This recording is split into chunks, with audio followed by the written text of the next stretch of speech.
भाइयों एवं बहनों, जय श्री गुरुदत्त। आप सबका शाश्वत ज्ञान गिरनार से चैनल में स्वागत और अभिनंदन है। भाइयों बहनों, आज हम महाशिवरात्रि क्यों मनाते हैं और महाशिवरात्रि पर क्या किया जाता है, क्या करें, इस विषय में हम चर्चा करेंगे। महाशिवरात्रि को जानने से पहले हम आप सबसे अनुरोध करूंगा कि चैनल को सब्सक्राइब एवं वीडियो को लाइक तथा शेयर जरूर कर लें तथा कमेंट्स बॉक्स में अपना विचार हमें जरूर दें। इस ब्रह्मांड में एक शक्ति है, एक रहस्यमय ऊर्जा जिससे सब जगत चलायमान है। वैज्ञानिक अभी तक इसे कोई नाम नहीं दे पाए हैं। हालांकि प्राचीन काल के ऋषियों और संतों ने इस अज्ञात शक्ति को शिव कहा है। शिव वह ऊर्जा है जो हर जीव के भीतर मौजूद है। इस ऊर्जा की वजह से ही हम अपनी दैनिक गतिविधियों जैसे सांस लेना, खाना, उठना, चलना और बैठना कर पाते हैं। यह ऊर्जा न केवल जीवित प्राणियों को चलाती है बल्कि यह निर्जीव जीवों में भी कार्य करती है। इस प्रकार शिव अस्तित्व को संचालित करते हैं। यह ऊर्जा जीव और निर्जीव क्षण हर कण में विद्यमान है।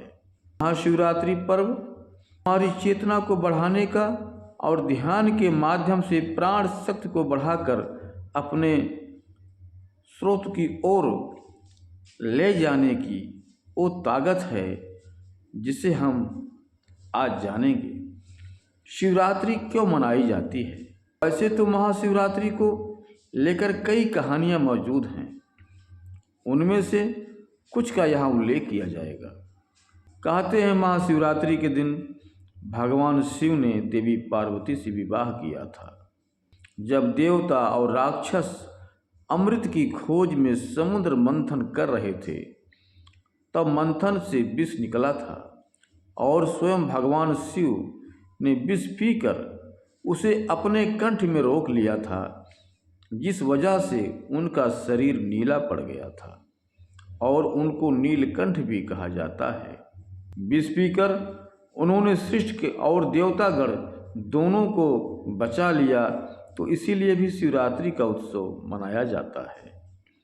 एक और किंवदंती यह है, जब देवी गंगा पूरे उफान के साथ पृथ्वी पर उतर रही थीं, तब भगवान शिव ने ही उन्हें अपनी जटाओं में धरा था, जिससे पृथ्वी का विनाश होने से बच गया था। इसलिए भी इस दिन को शिवरात्रि के रूप में मनाया जाता है और इस दिन शिवलिंग का अभिषेक भी किया जाता है। ऐसी मान्यता भी है कि भगवान ने शिवरात्रि के दिन सदाशिव को, जो निराकार रूप में है, उससे लिंग स्वरूप लिया था। इसीलिए भक्त रात भर जागकर भगवान शिव की आराधना करते हैं। महाशिवरात्रि वह दिन है जब हम भगवान शिव की आराधना करते हैं। महाशिवरात्रि के दिन अधिकतर लोग ध्यान, पूजा और शिव भजन गाकर उत्सव मनाते हैं। इनमें से कुछ में आप भी भाग ले सकते हैं, जैसे उपवास, जिसे हम व्रत भी कहते हैं।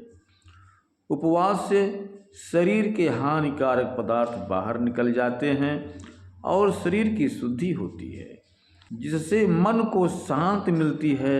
जब मन शांत होता है तब वह आसानी से ध्यान में चला जाता है। इसीलिए महाशिवरात्रि पर उपवास करने से मन तथा चित्त को विश्राम मिलता है।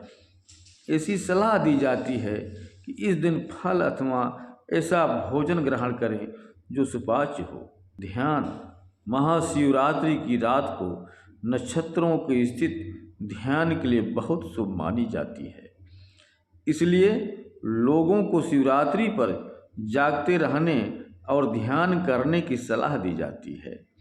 प्राचीन काल में लोग कहते थे, यदि आप हर दिन ध्यान नहीं कर सकते हैं तो साल में कम से कम एक दिन ध्यान अवश्य करें। महाशिवरात्रि को रात्रि जागरण करें और ध्यान करें। मंत्रोच्चारण। महाशिवरात्रि के दिन ओम नमः शिवाय मंत्र का उच्चारण करके आप अपने जीवन को चरितार्थ कर सकते हैं। मंत्र में ओम की ध्वनि ब्रह्मांड की ध्वनि है, जिसका तात्पर्य है प्रेम और शांति। नमः शिवाय में यह 5 अक्षर नमः शिवाय यह 5 तत्वों की ओर इशारा करते हैं। वह 5 तत्व है पृथ्वी, जल, अग्नि, वायु और आकाश। ओम नमः शिवाय का जप करने से ब्रह्मांड में मौजूद इन 5 तत्वों में सामंजस्य पैदा होता है। जब इन 5 तत्वों में प्रेम शांति का सामंजस्य होता है, तब परमानंद प्रसन्न होते हैं और खुश होते हैं। रुद्र पूजा या महाशिवरात्रि पूजा भगवान शिव के सम्मान में की जाने वाली पूजा है। महाशिवरात्रि के दिन रुद्र पूजा का बड़ा महत्व है। इस पूजा में विशेष अनुष्ठानों के साथ वैदिक मंत्रों का उच्चारण भी शामिल है। रुद्र पूजा से वातावरण में सकारात्मक और स्वच्छता का उदय होता है। यह नकारात्मक विचारों और भावनाओं को परिवर्तित कर देता है। पूजा में बैठने से और मंत्रों को सुनने से मन सहज ही गहन ध्यान में उतर जाता है। शिवलिंग निराकार शिव का ही प्रतीक है। शिवलिंग पूजा में बेलपत्र अर्पण किया जाता है। शिवलिंग को बेलपत्र अर्पण करना अर्थात 3 गुण शिव तत्व को समर्पित कर देना। तमस वह गुण जिससे जड़ता उत्पन्न होती है। रजस वह गुण जो गतिविधियों का कारक है। सत्व वह गुण जो सकारात्मक, रचनात्मक और जीवन शांत लाता है। ये तीनों गुणों आपके मन और कार्यों को प्रभावित करते हैं। इन तीनों गुणों को दिव्यता को समर्पण करने से शांति और स्वतंत्रता की प्राप्ति होती है। भाइयों बहनों, अब हम अपने शब्दों को यहीं पर विराम देता हूँ। पुनः मिलेंगे अगले वीडियो में। जय श्री गुरुदत्त, जय श्री गुरुदत्त।